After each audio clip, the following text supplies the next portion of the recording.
Hello guys, मैं हूं आपका दोस्त प्रियांश और आज की इस वीडियो में हम बात करने वाले हैं कुछ ह्यूमन बिहेवियर से रिलेटेड अमेजिंग साइकोलॉजिकल फैक्ट्स के बारे में। तो चलिए स्टार्ट करते हैं। Fact number 1, the Dunning Kruger effect. ये एक ऐसा इफेक्ट है, इसके अकॉर्डिंग डम लोगों को लगता है कि वो स्मार्ट हैं, जबकि स्मार्ट लोगों को पता ही नहीं होता कि वो स्मार्ट हैं। अब आप कहेंगे ऐसा कैसे पॉसिबल है, तो आप खुद से सोच के देखिए। एक डम पर्सन जिसको उस फील्ड की कुछ नॉलेज नहीं है, उसको अगर उस फील्ड के बारे में थोड़ा सा भी पता चलता है तो उसको लगता है he knows too much about it and he knows everything. Whereas एक स्मार्ट पर्सन जिसको उस फील्ड के बारे में बहुत नॉलेज है और जब वो और नॉलेज एक्सप्लोर करता जाता है तो आप उसको ये रियलाइज होता जाता है कि यहाँ स्टिल बहुत सारी चीज़ें हैं जानने के लिए, तो उसको कभी पता ही नहीं लगता कि वो स्मार्ट है, क्योंकि वो हमेशा और ज़्यादा जानना चाहता है। वहीं एक डम्ब बंदा जो थोड़ा-सा जानकर सैटिस्फाई हो जाता है और बस उस नॉलेज का शो ऑफ करने लग जाता है, उसको पता ही नहीं चलता कि एक्चुअलिटी में उसे कितना कम पता है। यही रीज़न है कि उस डम्ब को लगता है कि वो स्मार्ट है और स्मार्ट को पता ही नहीं चलता कि वो स्मार्ट है। फैक्ट नंबर 2, हम सबको पता है कि म्यूजिक से मूड चेंज हो जाता है। अगर आपका मूड डिप्रेस्ड है या कैसा भी है, बट अगर आप एक हैप्पी सॉन्ग सुन ले या एक रॉकिंग सॉन्ग सुन ले तो आपका मूड अच्छा हो जाता है। वहीं आप कितने भी खुश क्यों ना हो, अगर आप एक सैड सॉन्ग सुन लेते हैं तो आपके मन में कहीं ना कहीं सैडनेस आ जाती है। तो ये बात तो हम सबको पता है, लेकिन क्या आपको पता है कि म्यूजिक से परसेप्शन भी चेंज हो सकता है? यस, अगर आप कंटिन्यूअसली किसी एक ही टाइप के सॉन्ग सुनते हो या आपको एक ही जेनर के सॉन्ग पसंद आते हैं, तो आपका परसेप्शन उस चीज़ से रिगार्डिंग वैसा ही होने लगता है। अब आप खुद इमेजिन करके देखिए, अगर आप जिम में हैं और कोई सैड सॉन्ग्स चला दे तो ऑब्वियसली बहुत ही बेकार फीलिंग आएगी, आपको एक्सरसाइज करने का भी मन नहीं करेगा।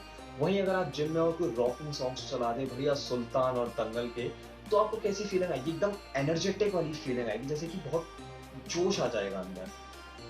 तो इसी तरीके से अगर हम कंटिन्यूअसली एक ही टाइप के सॉन्ग्स बार-बार सुनते हैं, it's not about same song, it is about same type के सॉन्ग्स। अगर हम एक ही टाइप के सॉन्ग्स बार-बार सुनते हैं तो हमारा परसेप्शन वैसा ही हो जाता है। अगर आप सैड सॉन्ग्स या नेगेटिव टाइप के सॉन्ग्स सुनते हैं तो आप हर चीज़ में वही ढूँढेंगे, sadness and everything like that. Whereas अगर आप हैप्पी रॉकिंग टाइप के सॉन्ग सुनते हैं तो आपका परसेप्शन उस तरह का रहेगा। फैक्ट नंबर 3, अच्छा, क्या आपको पता है कि हमें रिजेक्शन से इतनी प्रॉब्लम क्यों होती है? या हमें रिजेक्शन इतना हर्ट क्यों करता है? यही है हमारा fact number 3, rejection hurts because it's human nature. Actually ये चीज़ हमारे ब्रेन में ही होती है। हमारा ब्रेन मेंटल पेन और फिजिकल पेन को सेम तरीके से महसूस करवाता है, या आप कह सकते हो उसको दोनों पेन बराबर लगते हैं। अगर आपको कोई रिजेक्ट करता है या आपको किसी तरह का हार्ट ब्रेक होता है आपका, और वहीं आपको कोई फिजिकल पेन मिलता है, तो वो दोनों पेन्स आपके ब्रेन के सेम केमिकल्स रिलीज करवाते हैं और साथ ही साथ आपके ब्रेन के सेम एरियाज एक्टिवेट करवाते हैं। यानी कि आपका दिमाग उन दोनों चीजों को एक सेम तरीके से लेता है और आपको भी वही महसूस करवाता है। दैट इज वाई ह्यूमंस, हम कितना भी कह लें कि हमें सोसाइटी से फर्क नहीं पड़ता है, we don't care what everyone thinks about us, but actually every time when we get rejected or when we get hurt emotionally, we feel the exact pain which we feel when we get physically hurt. Number 4, canonical perspective.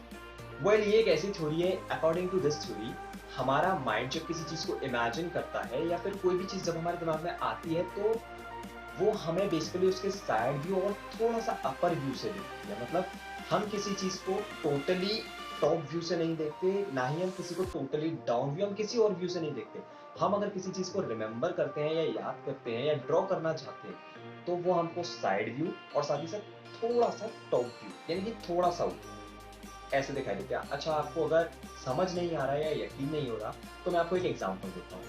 आप imagine करिए एक cup को। Well अब आपने imagine कर लिया होगा, तो अब आप बताइए आपने कब कैसा इमेजिन किया है? एक ऐसा, ऑब्वियसली आपने एक ऐसा ही कप इमेजिन किया, आप इसको ऐसा इमेजिन तो नहीं करेंगे।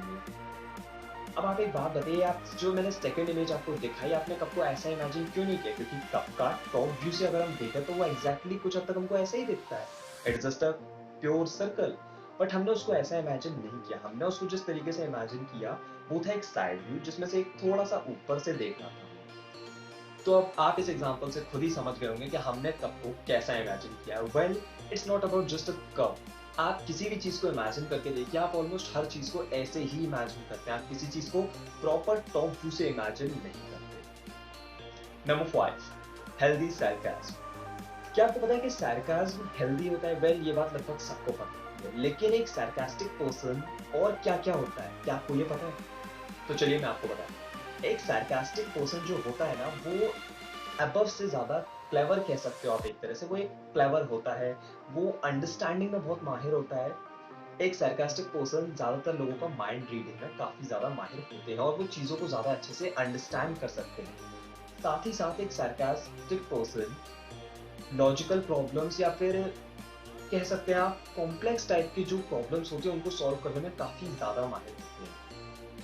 Don't know the reason behind this, but ये सीधा सीधा रिसर्चेस में प्रूव हुआ है कि एक sarcastic पर्सन हर एक लॉजिकल और एक ऐसी जगह जहां पर आपको कॉम्प्लेक्स सिचुएशंस को सॉल्व करना है उन जगहों पर काफी ज्यादा माहिर होते हैं, क्योंकि वो क्रिएटिव होते हैं, बहुत अंडरस्टैंडिंग तरीके से समझ पाते हैं चीजों को। Number 6, dopamine addiction. Well, dopamine एक तरह का केमिकल होता है जो कि हमारा ब्रेन रिलीज करता है तब जब हमको किसी चीज से प्लेजर फील होता है। बेसिकली ये तब करता है जब हम किसी चीज के एडिक्टिव हो जाते हैं। मतलब ऐसी बहुत सारी चीज होती है जिनका हमें एडिक्शन होता है, लाइक फॉर एग्जांपल हमारा ही फोन यूज करना। अब अगर आप अपना फोन चलाते हैं, आप हर एक जो टैप करते हैं, हर एक बार जब आप स्क्रॉल करते हैं, आपको एक तरह का प्लेजर फील होता है। दैट इज आप उस पर स्टिक रहते हैं। आप फोन घंटों तक बिना रुके बिना थके कैसे चला लेते हो, उसकी उस ब्लू स्क्रीन के सामने आप कैसे बैठ लेते हो। आपको कई बार हेडेक भी होना स्टार्ट हो जाता है, but still you don't want to take the rest, you don't want to lose the phone. आपको आपका फोन स्टिल सामने चाहिए होता है। क्यों? Because the longer you keep doing it, the harder it is to break. आप जितनी ज्यादा देर तक उस चीज को करते रहेंगे, जितने ज्यादा टाइम तक आप उस एडिक्शन को नहीं छोड़ेंगे, उतना ही ज्यादा मुश्किल हो जाता है उस एडिक्शन से बाहर निकलना। The seventh and the last one is over sleepers paradox. Well, ये एक थ्योरी है जिसमें प्रूफ हुआ है कि अगर आप एक एवरेज टाइम से ज्यादा सोते हो, यानी कि अगर हम एक कॉमन माइंड के हिसाब से सोच के देखें, अगर आप 10 से 12 घंटे सोए तो फिर हमारे माइंड को तो अच्छा खासा रिलैक्स मिल चुका है, बट स्टिल अगर आप एक एवरेज टाइम से ज्यादा सोते हो तो आपका माइंड रिलैक्स और ज्यादा बेटर परफॉर्म करने की जगह टायर्ड फील करता है। आपने ये चीज ऑब्जर्व की होगी, क्योंकि कुछ कुछ दिन तो आपकी लाइफ में भी ऐसे रहे होंगे जब आप एक यूजुअल से ज्यादा टाइम सोए होंगे, बट नेक्स्ट डे उठने के बाद आपको रिलैक्स की जगह पर टायर्डनेस फील होती रहती है दिन भर। मतलब कुछ काम करने का मन नहीं होता और साथ ही साथ बॉडी में वो एनर्जी भी नहीं होती।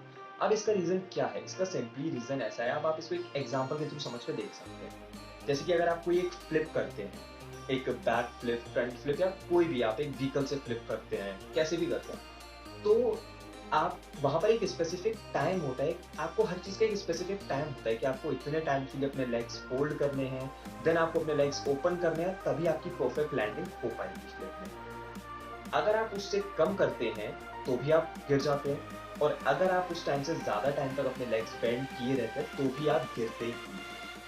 यही चीज होती है स्लीपिंग के साथ। आप टाइम से कम सोते हैं, जितना सोना चाहिए उस टाइम से आप कम सोते हैं, तो भी आपके लिए डेंजरस है और आपका माइंड परफेक्टली वर्क नहीं करेगा। बट अगर आप एक ऑन एन एवरेज 6 से 8 घंटों से ज्यादा सोते हैं, तो भी वो आपके माइंड के लिए हानिकारक है और अल्टीमेटली आपको उससे रिलैक्स नहीं बल्कि टायर्डनेस फील होगी, and you will not feel good at all.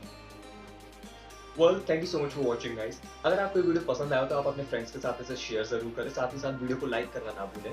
अगर आप हमारे चैनल पर नए हैं तो इसे सब्सक्राइब करें और बेल आइकन को जरूर प्रेस कर लें, जिससे कि आपके पास हर नई वीडियो की लेटेस्ट इन्फॉर्मेशन और नोटिफिकेशन पहुंच जाए।